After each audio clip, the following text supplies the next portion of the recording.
Continuing with strangely named incredible cars that we're super excited for at Geneva 2019 is the Koenigsegg Jesko. Now, Koenigsegg claimed that the Jesko is going to be the fastest production car on earth with a theoretical top speed of 300 miles an hour or a whopping 480 kilometers per hour. But there is one caveat to that. Koenigsegg claimed that they haven't found the right tire to deal with those kind of speeds, and they also presumably haven't found the right driver with balls that big enough. But this is Koenigsegg, folks. Don't forget that they also currently hold another world record for the fastest production car at 277 miles per hour or 443 freaking kilometers per hour.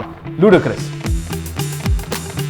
Now, the Jesko is not merely an Agera update. This is the ultimate expression of what a Koenigsegg is all about. And given that Christian von Koenigsegg, in my eyes, is basically just the Tony Stark of the automobile industry, you know that it's going to be packing some serious tech under that beautiful body. Now, it's powered by a 5-liter twin-turbo V8 that produces 1600 bhp and 1500 newton meters of torque.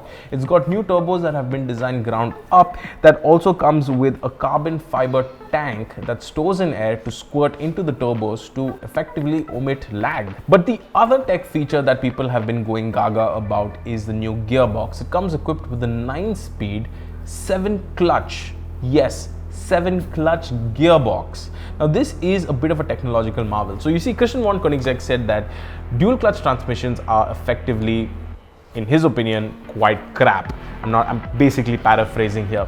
The problem with dual clutch transmissions is that they can't deal with extreme loads of torque. So at the most they can do something like maybe 900 newton meters, or unless you have a dual clutch transmission that's the size of a bedroom, you can fit it into a Bugatti Chiron. But the problem with dual clutch transmissions is that they're really big, they're really heavy, and they occupy a lot of space. This new transmission, however, is effectively less than half the weight of a dual clutch transmission. It's a lot smaller and can deal with a lot more torque. The previous model, the Agera, effectively used what was essentially an AMT, but this gearbox is an engineering marvel. The simplest way to explain how this gearbox works is it's similar in principle to the derailleur system that you have in a bicycle. So you have 3 speeds and then maybe 6 or 7 or 8 gears, and then those are compounded to effectively give you a certain amount of speeds. There are 6 clutches for those gears that take forward speeds, and there is also one clutch dedicated to the electronic slip differential. What's also interesting about this gearbox is that the flywheel is integrated into the casing itself, so you don't have a big flywheel that's sitting between the engine and transmission like in traditional cars.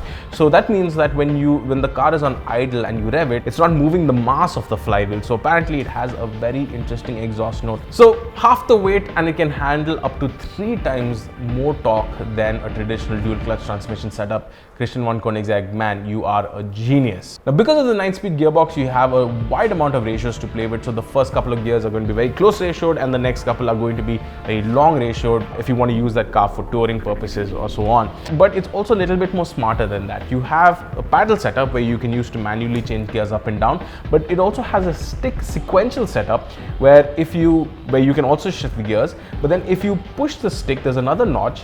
The car will automatically shift to the lowest gear available to give you maximum power. So it can jump effectively from 9th gear to 3rd gear.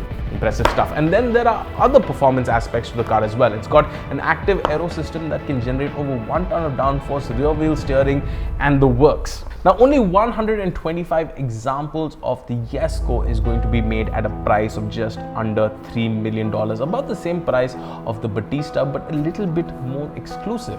Now, I know the name sounds funny, Jesko, and I was about to rip on it, but then I read the inspiration behind the name, and it's been named in honor of Christian von Koenigsegg's father. His father supported him through this ludicrous journey of starting a hypercar company in Sweden, of all the places. He helped finance the company, at one point even gave the company a cash infusion by mortgaging his very own home. And this possibly the last ever non-hybrid, non-electric Koenigsegg, the ultimate expression of the internal combustion engine and Koenigsegg's technology, is really a love letter to his dad. What a dad, what a guy, Christian von Koenigsegg. What do you guys think about the Koenigsegg Jesko? You can let us know in the comment section below.